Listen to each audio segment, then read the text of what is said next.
Okay. Good morning, everyone. My name is Moises Garduño Garcia, professor of the Faculty of Political Social Sciences here at National Autonomous University of Mexico.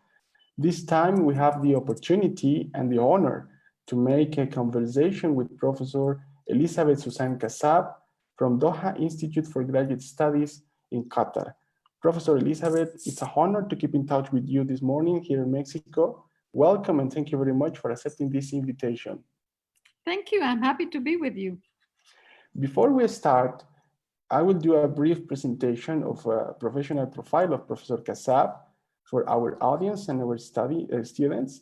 And then we will have the first part of the conversation entitled The Arab Intellectual Preoccupations of the First 2 Decades of this Current Century. Professor Elizabeth Suzanne Kassab studied philosophy at the American University of Beirut and the University of Freiburg in Switzerland. She has been professor at the American University of Beirut and Balamand University in Lebanon, and a visiting professor at many universities in Europe, US, including Bonn, Columbia University, Yale University, and Brown University. It is worth mentioning that she has received the 2013 Sheikh Zayed Budd Award in Abu Dhabi in the category of contribution to the development of nations for the Arabic version of her book, Contemporary Arab Thought, Cultural Critique and Comparative Perspective by Columbia University Press. This is in 2010. Her new book is entitled Enlightenment on the Eve of Revolution, the Egyptian and Syrian Debates, also by Columbia University Press last year. All of we know that she's fluent in English, French, German, Arabic, and Armenian languages.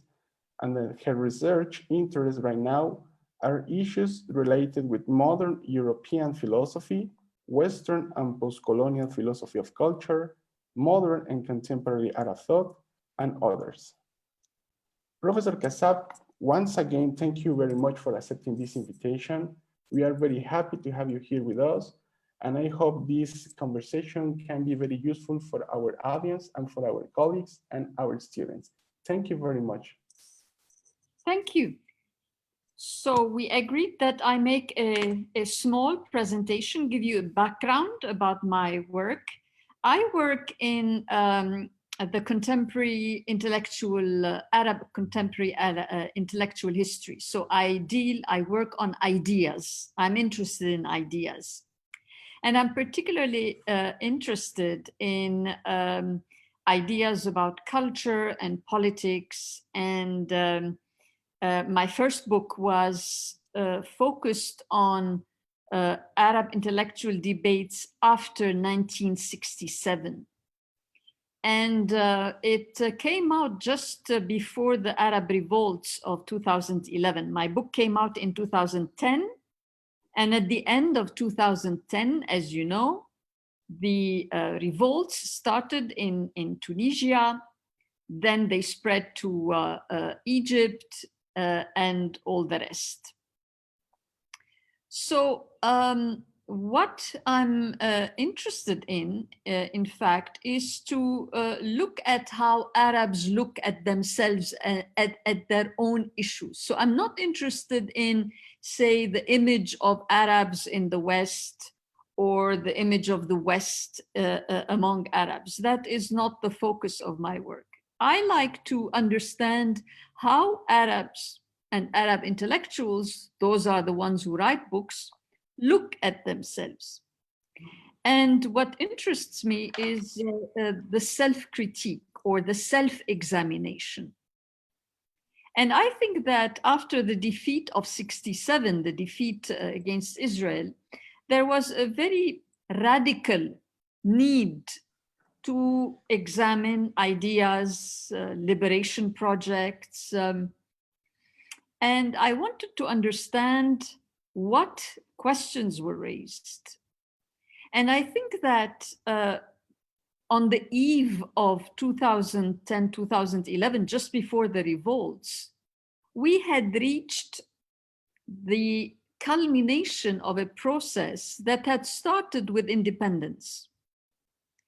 Most of you might know that the wave of independence from colonial rule in the Arab world was in the 40s, 50s, 60s. And like in so many cases in the third world, this independence didn't go very well.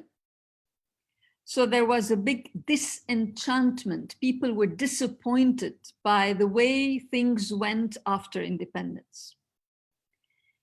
And after a lot of, first of all, there was the excitement that now as a sovereign people, as a sovereign state, countries, Arab countries were going to construct their infrastructure, work on their development, schooling system, health system, employment.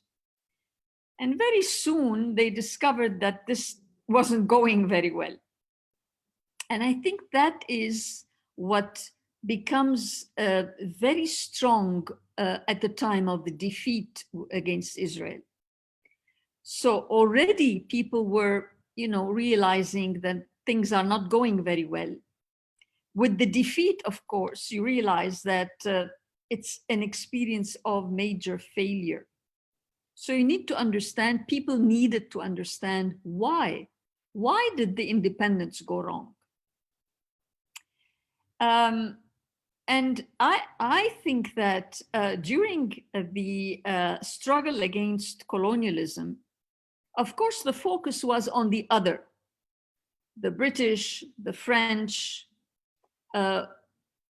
with the founding of the State of Israel. Of course, Israel became a very important source of aggression and disruption.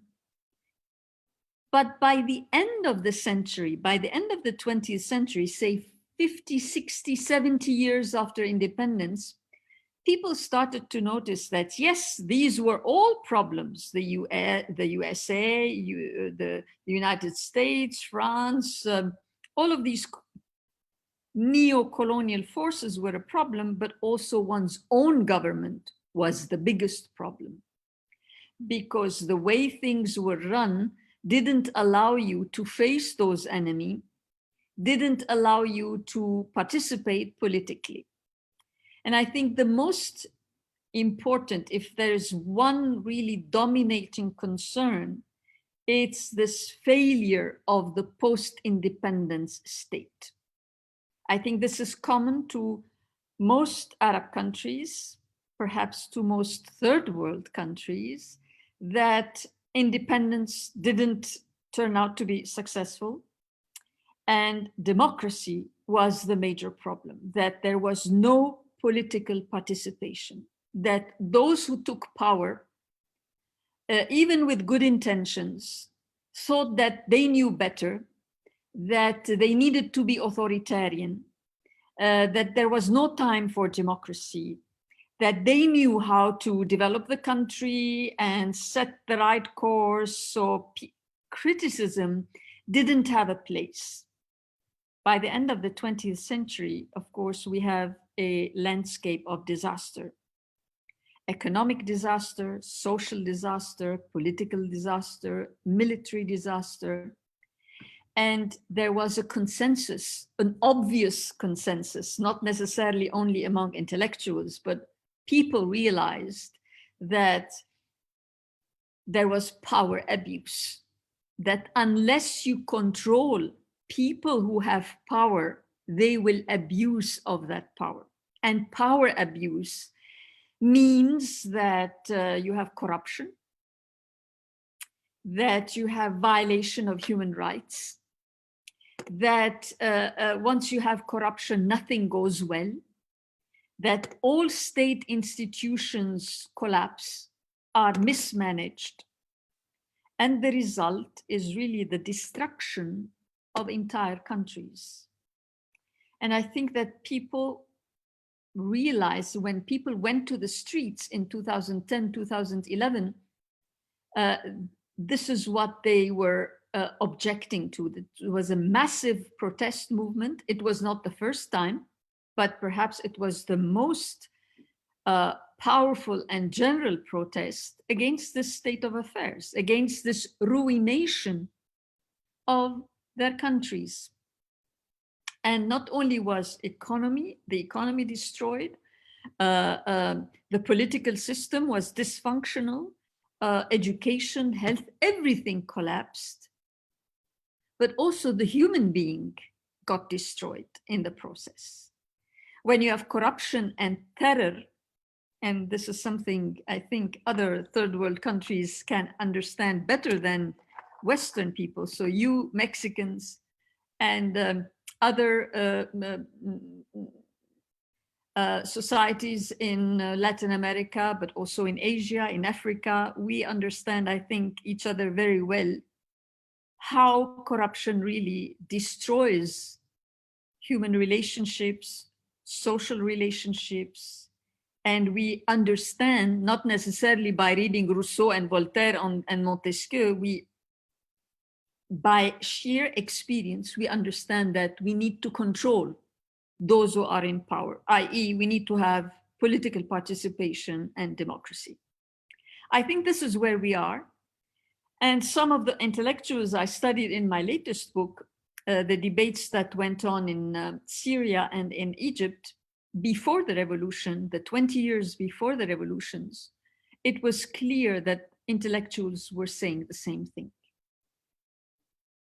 They were sort of ringing the alarm bell that, hey, the human being is being destroyed. And we are in the deepest darkness, and we need an enlightenment, i.e., we need, in fact, my conclusion was that what some intellectuals were asking for was political humanism, that to establish a form of politics that preserves or affirms people's lives, people's security, people's dignity, people's rights in education, in a future, and protect them from abuse. And this is exactly what people went on the streets of the Arab cities asking for. So this is a little bit the context I wanted to offer. And of course, the pandemic, to say a word on the pandemic, comes in the middle of all this revolt. And of course, it helps the governments because people had to go back home, sit at home. Governments were very lucky with this coronavirus. It stopped the demonstrations. Of course, it showed once more the inability of government to manage things properly. So I think it's just a delayed anger that will burst again once things go back, once this pandemic recedes. I think we will witness a comeback of the big revolts. Thank you, Professor.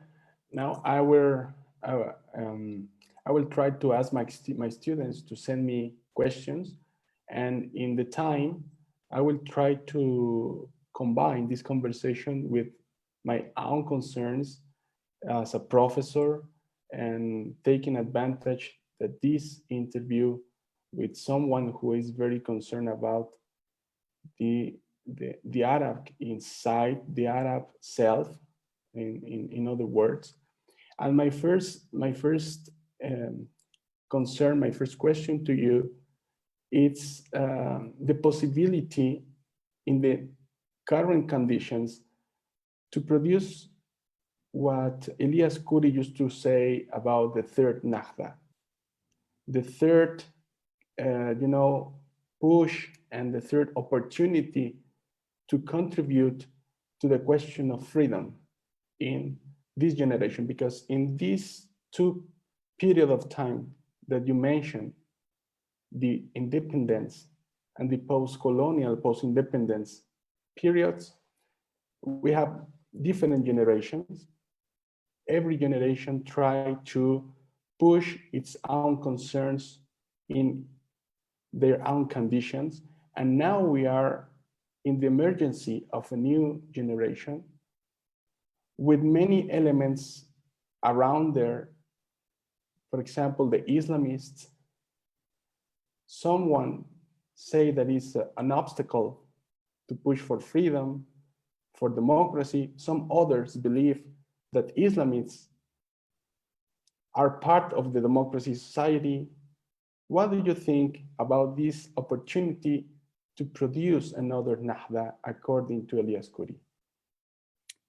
Well, we've been hoping for this third Nahda or second Nahda or whatever for a long time. And I think every generation works for it and struggles for it, and things become only more difficult.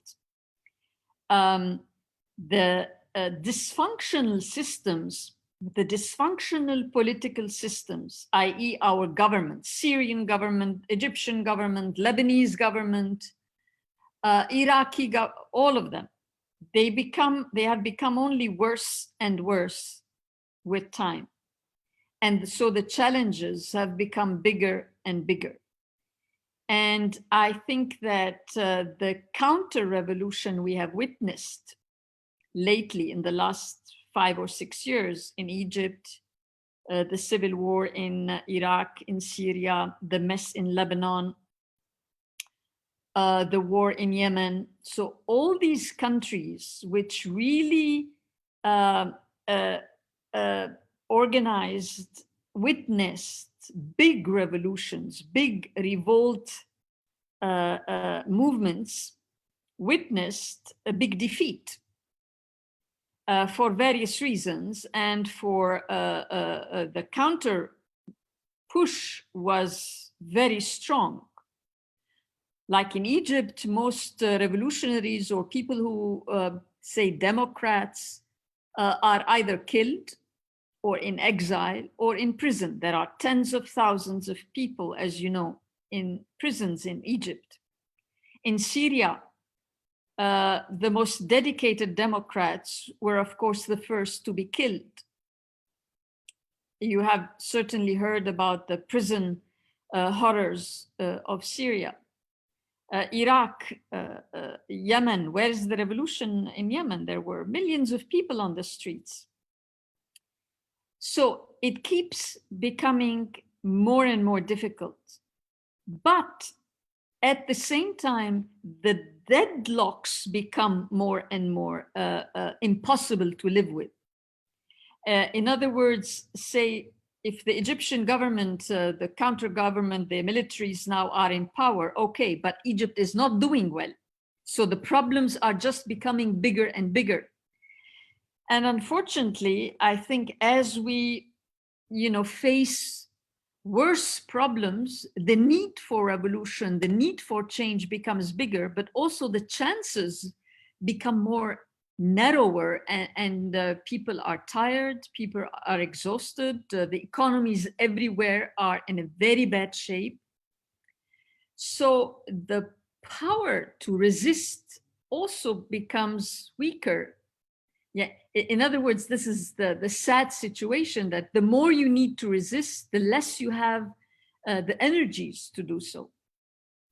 About the Islamists, yes, the Islamists are part of this landscape, and they were part of the revolutionaries, and they were also part of the struggle with the government. To what extent were they really Democrats? I think Egypt showed that it's a very complex scene, so we cannot easily say, yes, they are Democrats or they are not Democrats. I think they face difficult challenges. The challenge of having to face that, they might be popular, but they don't represent everybody. They have to accept that there are people in Arab societies who are not Islamists. They are Muslim, but they are not convinced that Islamists can have a project, have programs that can work. So I think this complicates the picture, of course. They are part of the struggle. They are part of the scene. Some people say that, in fact, their disagreement with the government is not disagreement in values. It's just a struggle over power. that all what they want is to come to power and rule as autocratically as anybody else. Now, of course, Islamists have themselves morphed and have gone through a lot of experiences lately and inner criticism. I'm not a specialist of Islamists, but I think that it's a very complex scene. So one should be very careful in giving quick and easy answers to this. Professor, my students are sending their questions, and we have many of them. I will be very random with their questions. And for example, Patty Waters, which is a very good student, asked me to ask you about the United States, revolts right now, considering US as another third world country, because Trump just took, the conduct, the form in which Donald Trump is ruling US is very similar to what we have in Abdel Fattah al-Sisi in Egypt or any other kind of dictatorship in the Middle East. Do you think it's just an opinion?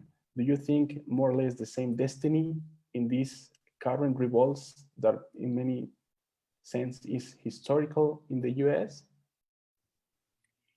I'm not a US specialist, so I can't really judge on that. But like I'm sure in Mexico and in other parts of the third world, we have Black humor.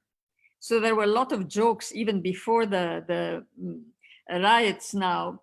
When Trump was elected, people were saying, indeed, also Egyptians were saying, well, maybe we shouldn't be ashamed too much of Sisi here. Trump is not better. That Americans are not better than us. They also elect crazy people. Sure, I think Trump is a disaster. And I think that there is, from what I see from Facebook, for instance, that there is a lot of solidarity with the minorities, particularly the Blacks in America, a sort of an identification with this abuse of power against people who are disenfranchised, i.e. whose civil rights are not taken seriously. And the whole general non-democratic way that Trump has been practicing power. So I think that there is a lot of solidarity, and people think that there are commonalities in our struggles, definitely.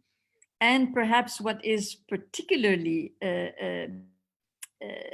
interesting in the Arab world, apparently people were pointing out that police behavior in Israel vis-a-vis the Palestinians is not different from the US police vis-a-vis its citizens, Black citizens, that this kneeling on the knee of a human being in order to choke them and perhaps kill them is a technique apparently that is also common in Israel, and that US police is being trained also by Israeli police, that there are connections there.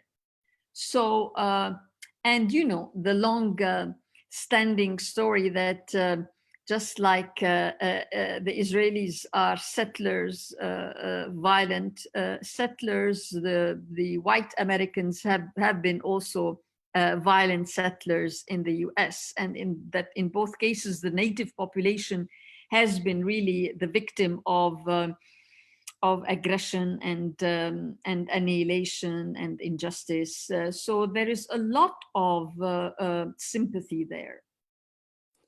Rosanna, another question. It's about, for example, the difference between the intellectuals and the people who produce art in the street, and the form in which intellectuals and thinkers connect with people. We know, and we have in Mexico and in other Latin American societies, even in the US and Europe, some European philosophers, some European intellectuals, maintain their own condition as a public figure in mass media, in Facebook pages, in some newspapers in which they used to write, but the connection with people is not very close as many people, could wish. What do you think about this lack of connection between the thinkers and or the public intellectuals and the people and the ordinary people, Professor? Very good question. Very good question. It's one of the themes I touched upon in my latest book, because, say, in Egypt especially, the intelligentsia, intellectuals, have been part of the state system. And because Egypt, modern Egypt, was established in an authoritarian way 200 years ago, it created, the state apparatus created its own intellectuals and its own intelligentsia, and the state with its intellectuals viewed itself as the engine of modernization, the engine of enlightenment. So you end up having intellectuals, i.e. University professors, people who work in cultural institutions that are state institutions, that in fact identify themselves with the state, or even if they don't want to identify themselves with the state, they are factually, organically linked to the state. Their money comes from the state, they are state employees, and they don't connect very well with the population. So they think that they need the protection of the state to promote their ideas about tolerance, about progress, about modernization, and that the population really doesn't know, doesn't appreciate those ideas. And so it's that elitist attitude and the authoritarian attitude that is very much part of this Egyptian intelligentsia. And as I said, those who analyze the Egyptian scene see that there are historical reasons for it. The fact that these intellectuals are state employees, they don't have that distance, that critical distance to be truly critical of the government's behavior and policies, and be able to have that kind of autonomy. So they are dependent on the state, and on the other hand, they don't have really respect for the people. In other words, they think that people, they're not mature enough, they don't appreciate progressive ideas, that, and of course, this becomes a self-fulfilling prophecy, because with the collapse of education, with the collapse of the economy, of course, pauperization and becomes wider and wider in the population, but they never sort of trust people's aspirations for liberty, for dignity. And some critical intellectuals in the last decade of the 20th century pointed to these things.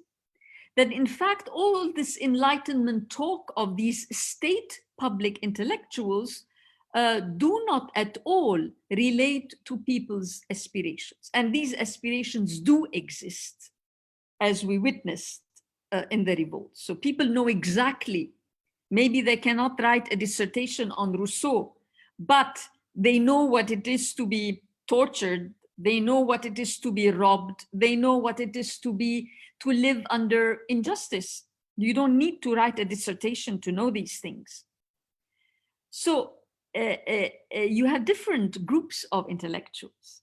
And very lately, there is, what I discovered is that in some of the discourses, some, especially the younger ones, really are very critical towards those pontiffs, those state intellectuals. And it differs, I think, from one country, one Arab country to another, depending on the nature of the state. This is very true in Egypt. In the case of Syria, you have no state intellectuals because the state is not interested at all in even, pretending to have a public intellectual discourse. But definitely, I think people realize that it is a big challenge for Nasser Hamid Abu Zaid, the critical Islamic studies scholar, who was famous with his cause célèbre. He was convicted by the Islamists, had to leave Egypt. I mean, a very famous story. Anyway, he was saying that it is a challenge for any Arab intellectual, and in fact, he says for any third world intellectual, to be able to say things, to be able to hold a discourse that is both substantial, that you say serious things, and at the same time connect to people respectfully, engaging people, not talking from top, you know. This is a very difficult challenge, and one has to measure the difficulty, the challenge that it is. And one last comment, because I work on intellectuals, people usually tell me, well, yes, but what is the impact of the writings of these intellectuals? And unfortunately, I never have an answer to that, because we're not good, we don't have sociology of knowledge studies, you know. I cannot tell you who was reading which book. I cannot say, you know, this book had an impact, or this journal, or this intellectual. It's very difficult to measure. I think in general, it's very difficult to measure. But also because we don't have, as I said, social scientific studies, surveys that inform us about these things. The only observation I could safely make is that certain ideas that were presented by certain intellectuals were exactly the same ideas and demands that people expressed during the revolts. Human dignity, political participation, social justice,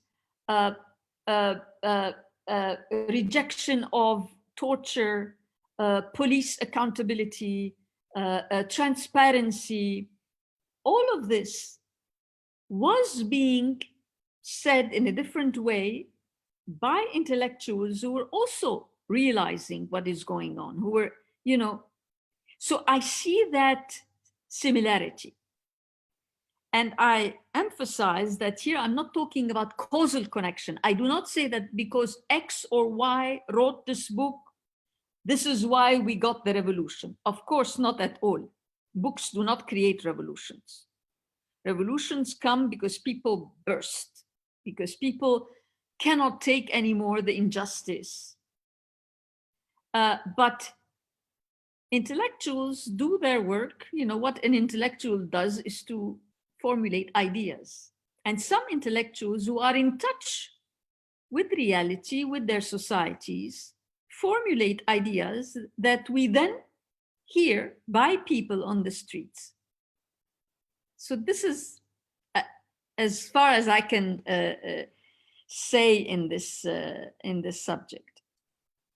Yeah, of course, it's very interesting because sometimes here in Mexico, some intellectuals are, as you say, are very disconnected with the atmosphere of the street. In fact, they looks like they were in another country, in fact, in another society, just in the state of mind, you know? So this is something in which we have to work, because just like in Arab countries, the Latin American countries, we have education system very well collapsed. So the form in which we educate and we are educated by our professors is very, you know, deficient in terms of critical thinking. And that's my next question, Professor, is about the critical thinking in the middle of this context. Look, right now in the US, in the middle of these revolts, of these uprisings that we have, people like, you know, Professor Cornell in Harvard University, he can go to CNN and express his opinion about what's happening, and he tries to produce the sentence of failed social experiment in American society. But he can't do it in CNN. In Arab countries, it's very difficult to do it inside um, your own country. In Egypt, for example, in Mubarak's Egypt, it was very difficult to express an opinion in the all terms of liberty and freedom, or even in other countries like Syria, for example, during the Ba'athist regime of Bashar al-Assad. So considering these conditions, how do we, or how can we cultivate critical thinking if the conditions are very, very contrary to what we need to produce this kind of knowledge? I wish I had an answer. I think we need to struggle. It's very, very, very difficult. And I think since most Arab countries are dictatorships, it is very difficult to think straight, you know, to even think in a sane way when you are under so much pressure. And the pressure is not only the fear and the terror in which you live, it's also, you know, the need to survive, wishful thinking, escapism. I mean, I would be very careful in being judgmental. It's easy to say, oh, you know, these people didn't have the courage to speak up. No. I think one should appreciate the very, very difficult conditions under which sometimes societies have to live. And this makes me appreciate even more when, under such circumstances, you find intellectuals who were capable to be honest with themselves. And before being honest publicly, honest with themselves, to see things as they are. And this is, I think, all my work has been to shed light on such people, that in the middle of demagogy, in the middle of even intellectual corruption, in the middle of propaganda, you would find here and there people with courage who perhaps wouldn't have the chance to go, as you say, to a radio or to a television, to make, even to publish their works, but in the little enclaves, they would have the courage to write and to say things as they are. And I think this is fantastic. I mean, and again, each country and each society is different. In Mubarak times, there was a margin of chaos enough for people to move, to organize themselves a little bit, to write, the press. In Syria, it was out of the question. And yet you find in Syria people who, okay, you find ways of saying things, no, you don't name things, you speak more in general terms, but you end up saying.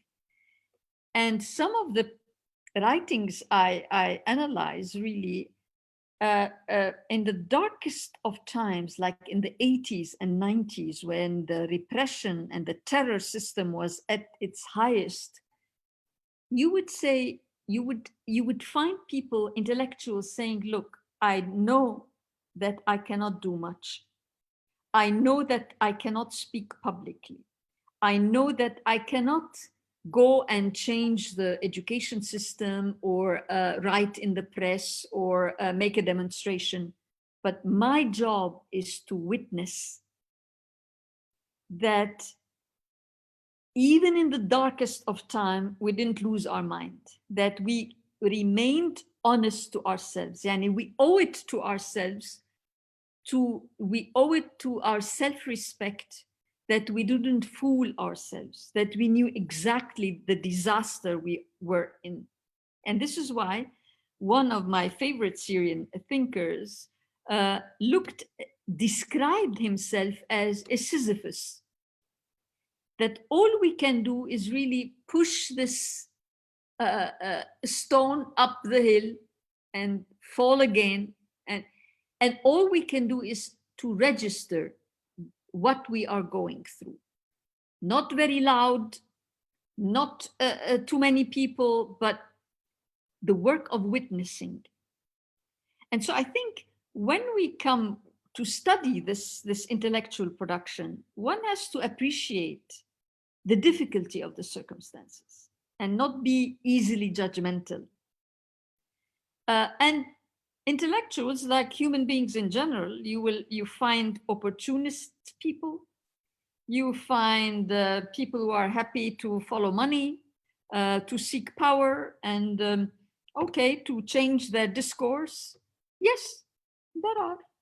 And there are, like among other human beings, people who are honest, people who have self-respect, people who are under the most difficult circumstances, really have dignity. And this is wonderful.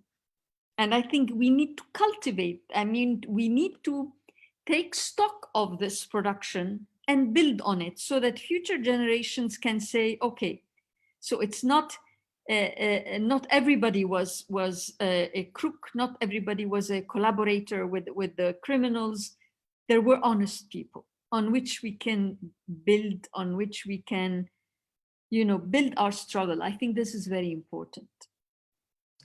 Yes, something came to my mind when you were talking about the thinking from the margin. For example, I was thinking in the prisons literature, for example. So many people who right now are in Israel prisons, in the prisons in Syria, like this intellectual Yalah Adin, I think this is the name, and many people who were in prison or right now are in prison, producing new kind of ideas and new kind of hopes in the middle of the context in authoritarian regimes. So in this context, my students are asking about the impact of this gender wave in terms of critical thinking. Do you think that this wave of gender studies, not only in the Middle East or the Arab, world, but worldwide, it will be significant to strengthen this quest for freedom and liberation, which we were talking about? Again, I think it's part of that difficult struggle, but I can say that increasingly all over the world, people are realizing that things are interconnected, that you cannot be for justice only for one group of people. If I think of Lebanon, for instance, the revolt against the racist confessionalist system that we have, Christians and Muslims and Sunnis and Shias and what have you, this political system that led to total corruption and total collapse. People, of course, are revolting against it because it ruined them. People don't have money to buy food. But at the same time, there was a very strong female voice in the revolts, that you can't also impose unjust personal law rules against women, that these different religions have different divorce laws, custody laws, marriage laws that are, of course, all discriminating against women. So the rights of women are also part of this revolt against the unjust system. Equally, the rights of workers. We have in Lebanon a large number of women and men, but a lot of the domestic workers, women who come to help families in their homes, who come in a sponsor system in which their passports are confiscated, and so they are prone to big injustices. And there are tragedies, frequent tragedies of these people being treated in a horrific way. So there was also the demand for these workers that the system of sponsorship be dismantled. So I think automatically once the revolt against injustice starts, all of these issues are interrelated and they become voiced. I mean, we witnessed it in the streets of Lebanon, that there was a very strong female feminist presence, and for immigrants and so on. Gender studies has become a theme, an established theme nowadays. And of course, it gets thought that it's a Western idea, imported ideas, that no, our societies treat women very, very, very, very, very well, that we don't have any problems, etc. But in the meantime, I think there is also the other attitude that says that no, we do have problems and we do need to address them. So in a word, I think gender studies, gender issues have become part of the Arab scene, and especially the young generation is quite aware of it. And it is a difficult struggle, as it is for gays and transgender and anything that goes out of the very standard mainstream system. It's a very difficult struggle. Professor, in order to be, going to conclude this conversation, we have many questions also, but I don't want to abuse of your time. But we have a final question, and it's about the fact of the collective intellectual works. In Mexico, in particular way, we have many problems with social movements because every social movement believes that their cause is the most important cause than others. So this phenomenon causes a kind of lack of connection even between social movements and of course among intellectuals. How do you perceive the intellectual collective work through dialogue, quoting Fatima Mernissi, and how do you believe that this dialogue can be produced in this generation, considering many obstacles like conspiracy theories, the collapse of education system, the violence conditions that we have mentioned in this morning in this conversation, and of course the opportunistic the opportunistic profile of many leaders, because I don't know if you agree with me, but the culture of leadership is still very strong in Arab countries, and of course also in Latin American countries and in Mexico. Of course, we can talk much time of this kind of leadership culture.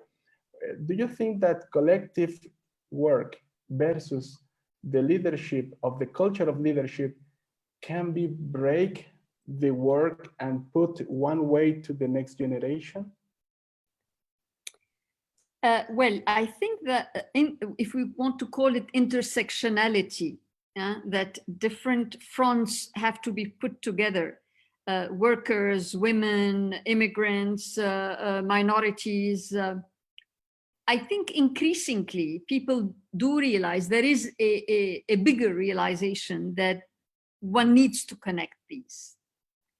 And I think today there is a bigger awareness of that than in the past. However, it is a struggle because humans are humans, and every group will consider that its issues are the most important ones, that the rest is not a priority, that these are the social debates and the social struggles that you cannot solve them once and for all, and say, well, we will become united and we will make a united front. These unifications come and go, There are times when, there is a fantastic solidarity, like in the times of the Tahrir Square, or I don't know how to explain. I don't know if so scientists can explain it. These magical moments when people come together and become extremely civic with one another, and then the next day or a few days later, you go back to being indifferent and being antagonistic. What counts, in my opinion, is the long-term struggle. It's not these moments of wonderful unity. Those come and go, and I think we should keep them in our memories, and we should try to hold on to them. But what counts is the long term, and the long term is not glorious, is not fantastic, is not bombastic. It's very tedious, it's long term, it's tiring. But this is how you build, I think, convictions, and you strengthen convictions and you pass them on. I think all we can do is to sort of build networks, connect, transmit. As a teacher and as a scholar, I think the little I can do is really to shed light on people who make the connections, who do not give in to opportunism, who uphold intellectual honesty, moral honesty in the most difficult situations. I think we need to hold on. That's our treasure, no? And younger generations have to know that. Yeah, our job is to transmit it, to teach it. Now, you spoke about art a few moments ago. And I think that one of the sad things in the Arab world, from my own experience, is that this modern and contemporary intellectual history is not taught to new generations. I had to learn it myself. Nobody taught that to me. And that's my fight, that I find it very important that it becomes part of our curriculum. That even if you don't want to specialize in Arab intellectual history, schools have to transmit a basic idea about it, so that people have a sense of orientation. They can build on it, they can reject it, they can criticize it, but they have something to start with. Similarly for art, unfortunately, art history, modern and contemporary art history, is not taught. I had to discover our own artists, which is a pity, I think. I think every kid should have heard the names, should have seen some works of some modern and contemporary Arab artists.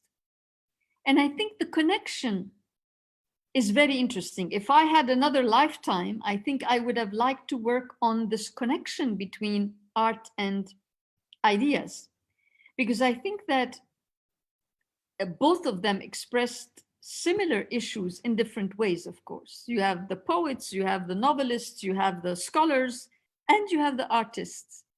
And they are part of the same scene. And I think it's very good to make connections. And I dream of teaching a course on art and intellectual history in the contemporary Arab world. That would be fantastic. In order that send a message in which intellectuals not only have to think, but also have to feel. And in order to make a very more, wide picture of reality and beyond. Because one advantage of we have as a professors, as a thinkers, as a people of engaged in education, field, is that reality is not the limit. We can describe reality through beyond reality, through emotions, through literature, through poetry, through many other mechanisms to teach and to feel and to think and to change reality. That's a message. I will try to be, registered in your course because it's very interesting. Professor Kassab, has been a wonderful honor having you here with us this morning in Mexico, this afternoon in Qatar. I hope you can enjoy also, just like us, this conversation that can be very useful to have connections, just like you said, to have connections. And please keep in mind that you have the open doors in my university, in my city, with my students, when you can come, that I hope can be very soon after this pandemic context. And of course, we will keep in touch if you allow me to keep in touch with you in order that you can come as soon as possible to meet our people, our students, our colleagues, our wonderful campus we have in Mexico City, and of course, our own reality to make this conversation longer and useful than was today. Thank you very much, Professor Kassab. And I Thank hope you. Thank just you, Marcus. I love this opportunity. Thank you so much for allowing me to have this conversation with you. I say hello to the students. Hope I will see them in person one day. I wish you all the best. Keep safe, keep well, and we certainly have a lot in common. I think we have a lot to share. So a conversation is needed. I agree with you, Professor Kassab. Please keep safe also, and please keep in touch with me and with my students in the time. Thank you very much. Okay. See you later. Thank you very much, Professor Kassab. Bye-bye. Bye-bye. Thank you.